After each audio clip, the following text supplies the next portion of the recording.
Warrior or Priest is the question. The Warrior deck is very, very powerful. We know that for a fact. It's a big, big rush down. Krip could be potentially vulnerable to that. However, as a Priest, he's also sitting on a lot of cards which let him stop that critical momentum from coming in. The ability to Shadow Word Pain or Shadow Word Death.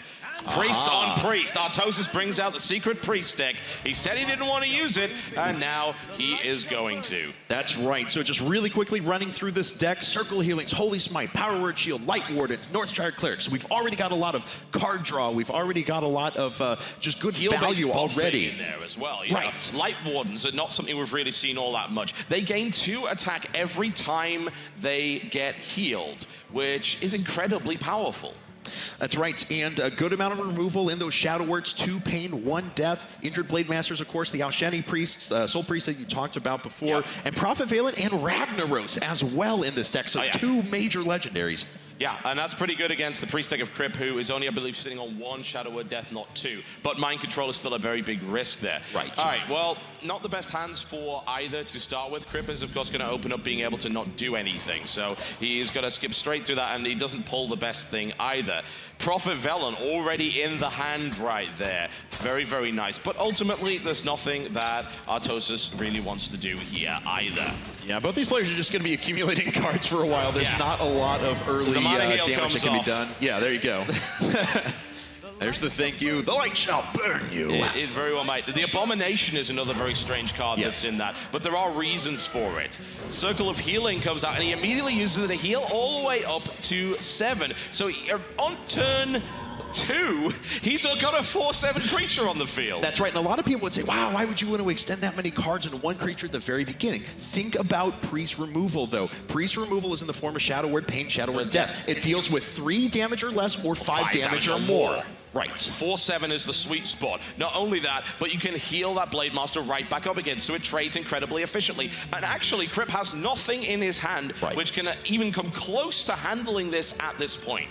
Yeah, because if he just starts throwing out Shadowed Sun Clerics, they're just gonna die. Exactly, they're just gonna die, get healed back up. This is not a good spot for Kripparrian right now. He needs to draw into a little bit better cards. It's really unfortunate that he had both of his Shattered Sun Clerics at the very beginning, because he certainly wants to use those later on to be able to buff up and protect his Drakes. Yeah, I love that combo though. That turn 2. It's fortunate, of course, that he ended up going second, was able to coin into it. But the turn 2 Injured Blade Master into Circle of Healing to get it right back up to a 4/7 is absurd value. Yes, of course, you use an extra card to do it, but if it gains you early board advantage and advantageous trades, it's absolutely what you want to do.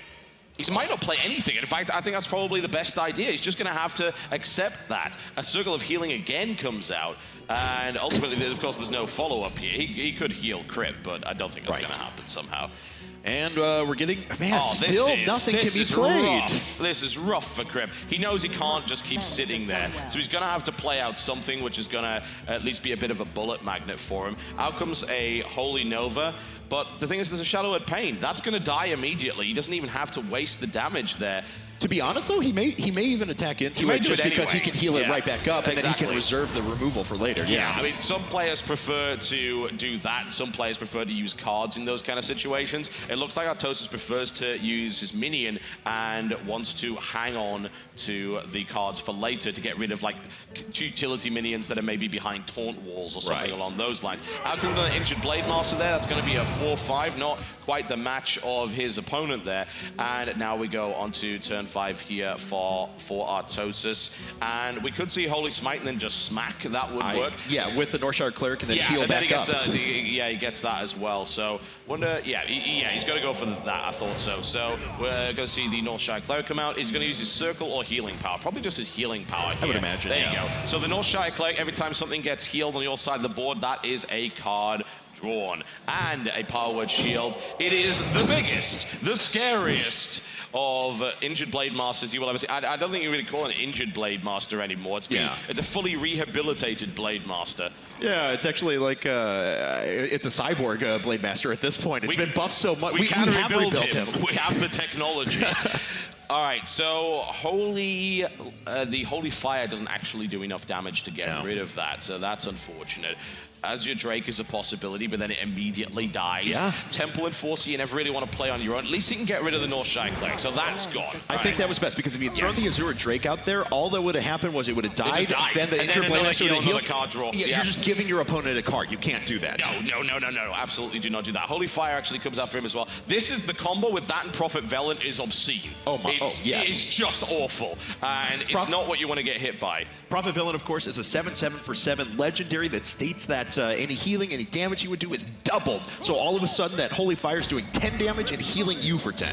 Man, Artosis is quite frankly destroying Krip right now. He's doing incredibly well. No mistakes have been made. Twilight Drake comes out, that's good. You know, that's at least something that doesn't die immediately. Yeah, and he can put that up with the Defender of Argus too to at least give him a little bit of protection for a while. But the problem is he's just going to walk into things like Prophet Velen and he's one mana away as well, so he couldn't do it this turn, which means that's probably not going to live through next turn. Again, at least it's a bit of a bullet magnet. He probably doesn't want to leave it on the field there. Prophet Velen could come out Ragnaros pulled as well, just to make matter even worse. Wow. All right. So, I mean, he could just go straight after the Twilight Drake, drop Prophet Velen or something like that, then heal back up for a ridiculous amount. Other possibility is, I mean, I know it's kind of weird to say that he would do it because it's an AoE. He could Holy Nova and then just use the attack of one. He could use the attack of the Blade Master to kill that off and not lose anything. So that might be the case here. We'll see if he goes for it, and that is exactly what he does. And you might think, well, why would you use AoE like that? But it's the best play. Ultimately, that doesn't do a lot of damage anyway. It's way better in this situation. Right. So let's see what Krip draws into here. It's a Shadow Word Death, which again, that 4 damage is the sweet spot. Shadow Word Death, Shadow Word Pain can't affect either the Injured Blade Master or the Argent Commander.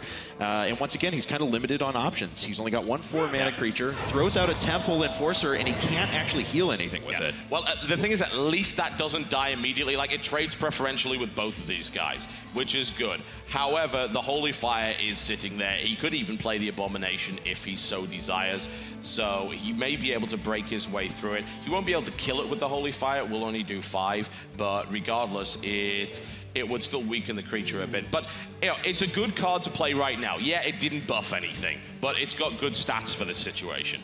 All right. Well, Ragnaros mana is up. Prophet of Velen mana is up. He's got not a bad call. I mean, because that's 50-50. It kills the Temple Enforcer. Exactly. It kills the Temple Enforcer, and he still does 8 damage this turn too, which is amazing. Regardless, you know, either he does 16 damage or he does 8 damage and kills the minion as well. MC's of course a risk. You know, it could get mind controlled. He's scared to play a big legendary against that. So right, let's see. It's got to be Rag, surely. There it is. All right, Ragnaros is on the board, ladies and gentlemen. And let's see what it hits. Who's it going to hit? It is going to hit the Temple Enforcer. Right. Down it goes. He hasn't been touched yet. Krip knows it's like, this is... At least he can get rid of the Ragnaros, right? Because even if he didn't have MC, he still has Shadow Word Death. So he can get rid of the Ragnaros, but that still puts him in a horrible spot. And he knows that. Just that 8 damage was enough to make that worthwhile in that particular position there. Heals that, he just, heals himself, and then, of course, kills that off. So that puts him back in the game a little bit, but there's no question Artosis is still ahead. There's that Light Warden. As we said, when a character gets healed, you gain plus... You gain plus attack. It's great. It is so very, very good. And especially at this stage of the game when it can't be easily eliminated. All right, there's the heal. He's keeping Prophet Velen back. He doesn't want to use that just yet. And that now buffs that Light Warden up to 3/4. And he can continue his assault. The Abomination wouldn't be the worst idea right now. Yeah, I like that as well. It's going to provide an additional 2 damage at the very worst. At the very best, of course, it's going to absorb some hits, trade with some creatures, and it's going to deal more damage to Krip. Krip is not drawing well here at all, I'm afraid. He's going to use his Azure Drake to pull out another one. He gets a Spellbreaker. That's not bad. But he's got a lot of options as to what he spell breaks here, really. Right. And his Holy Nova, unfortunately, is not going to trade with anything. It does do 3 damage right now and heals just for 2. But, yeah, man, he's just running out of options and quick. Honestly, Artosis has a very, very good grip on this game. Yeah, he certainly does. Artosis has a Holy Fire still, doesn't he? So he's actually got lethal damage next turn. Yes, he does. Yeah, he's going to have to do something to stop that from happening. So he likes to silence that. All right, so that's 4 now, 5. Oh, mind control coming out as well. 4, 8, 9.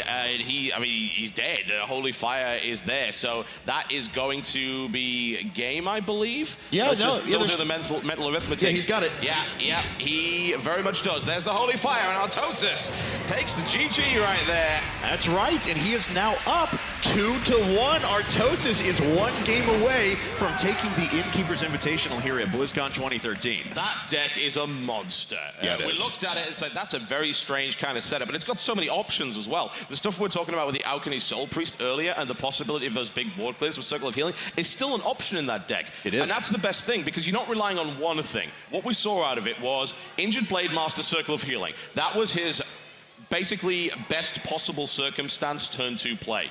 But if he didn't get that and he pulls Circle later on, he's still got other things he can do with it. And that's why that deck is so good, because regardless of when you pull the cards, you've still got different uses for them as you go through. That's absolutely right. And we're actually going to get to take a look at Krip's last deck, which is of course that Mage deck entitled Turn 8. I hope he saved his best till last, because he's going to need it against that deck. That Priest deck from Artosis is terrifying. And the Injured Blade Master did a huge amount of work, stays alive till the very end of the game. Came out in turn 2, bear in mind, and didn't die at all. All right, guys, well, we are ready for our 4th game here of the finals. It is going to be Kripparrian versus Artosis. Artosis is up 2-1.